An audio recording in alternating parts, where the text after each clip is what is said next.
Hello and welcome to another update where I cover the latest developments and changes from the front line in Ukraine. And in the last 24 hours there's been some territorial changes as well as new strategies in use by the Ukrainian forces.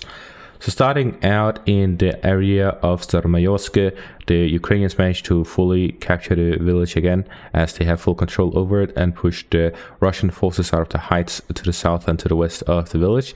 And they used this opportunity to attempt a river crossing across the river here in between the village of Staromaiorsk and the village of Robotine to try and attack Robotine from two directions, both from the west and from the north.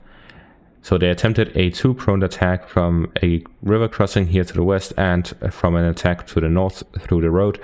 And they have, according to the latest news, failed that attempt with this combat footage that arrived with the report, which shows 3 abandoned vehicles that get hit by Lancet drones and artillery to make sure that the Ukrainians cannot recover it after they've been abandoned.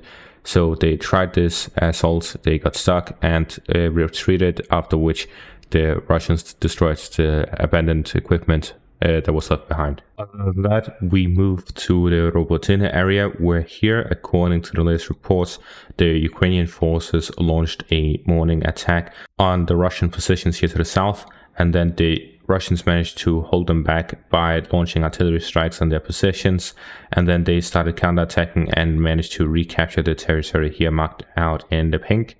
So the Russian forces managed to recapture some territories here to the east of Robotine after a Ukrainian failed attack here in the north of Robotine area. Now we move on to the Luhansk area, where here in the Luhansk-Kharkiv border, the Russian forces managed to advance slightly here southwest of Vilshana in the direction of Sinkivka as they continue their attempts at closing in on the Kupiansk area to try and cut the supplies of the Ukrainian forces in the north of the Kharkiv-Luhansk border, as well as to try and gain further control over the Usk river line on the right bank of it. And further south we see here that both the Russians and the Ukrainians managed to advance in each their area. So the Russians advanced in the direction of the village of Novotehorivka, and the Ukrainian forces managed to advance south of the village in the direction of the Serebets River.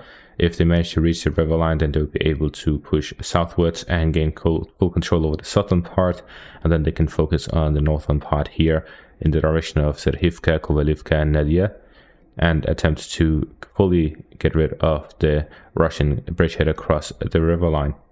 Now, there are 2 theories as to what is happening here in the Luhansk region in the perspective of the whole war.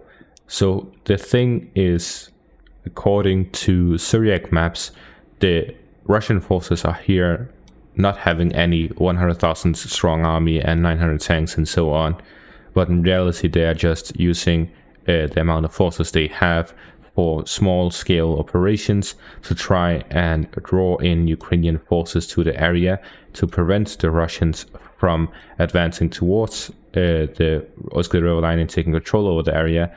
And to do that, the Ukrainians are bringing in reserves from other parts of the country, and most likely also from the direction of Zaporizhzhia. So in this theory, the Russian forces have no intention of actually launching an offensive. They're just concentrating forces in this area to bring in Ukrainian forces to prevent them from succeeding in their offensive. And then the Ukrainians are forced to then bring in reserves from western parts of the country and northern parts of the country to then hold back the Russian forces and prevent them from breaking through, and at the same time launching their own offensive in the south. And then we have a second theory by German. This does not contradict this theory, but essentially what he says is that the Russian forces started with their bridgehead across, which they didn't intend to take advantage of, but with that bridgehead that would be threatening to the Ukrainian defenses in the area, so they relocated troops to that area to rapidly respond to the bridgehead and try to reconquer the area, after which the Russian forces then started attacking here from the north and from the east to try and take advantage of the Ukrainian forces relocating. This is why we're seeing the advances in these 3 areas. So essentially what we're seeing is that the Russians are trying to outmaneuver the Ukrainian forces doing these small-scale operations, capturing important targets, and then continuing with this. So we may see the Russian forces doing something similar in other areas, try and push southwards towards Cherny and Torske, maybe make a push here in the direction of Liman, force the Ukrainians to move southwards, or even doing something similar in the north, forcing the Ukrainians to move to the north, after which they will launch an attack in the south. So they will try to use their numerical superiority rather than launch a large-scale offensive, but to outmaneuver the Ukrainian forces and attack where the Ukrainians are weakest. Now comes the age-old question. Why is the Ukrainian offensive so limited so far? Throughout the 2 months of fighting, they have not seen that much advances, but we are still not seeing the Russian forces doing much either. And there is a Ukrainian cartoon that somewhat answers this question. The main obstacle to Ukraine's offensive is the 5 defensive lines that the Russians have built. Not only have they built 5 defensive lines, they have the first formal defensive line, which is 3 layers, and then they also have these forward positions by Robotine and north of Robotine, with a lot of trenches everywhere, preventing the Ukrainians' advances in this area. So the main reason the Russians were able to build all of this is because they had a lot of time. So why did they have so much time? Let's go to the cartoon.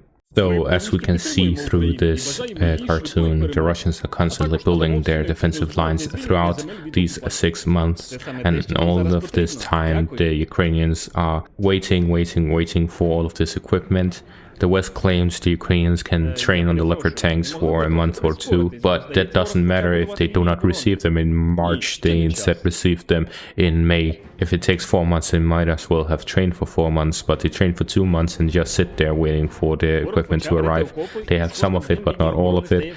And all of these issues that came with them having to wait for the West for the equipment. This is the issue with being reliant on someone else rather than yourself for all of the equipment you need. And generally the attitude of the West through this is, we're sending you weapons, so you should be winning this war.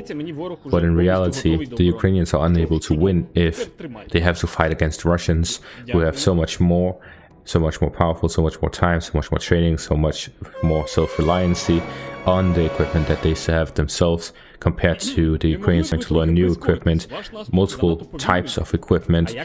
The supply lines are extremely long. There's just so many logistical issues with the way the Ukrainians are waging the war compared to the Russians, that it is very difficult, based on these things, for them to launch a successful offensive.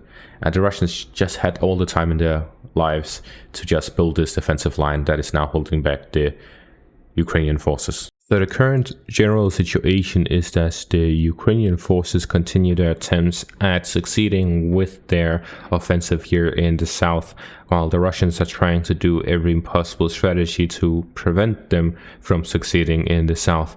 As the days go by, the casualties pile up, and the probability of Ukraine successfully conducting this offensive becomes lower and lower as the Russians continuously fortify their positions, bring in reinforcements, and grind down the Ukrainian forces. And that is going to be all for this video. Thank you all for watching and have a great day.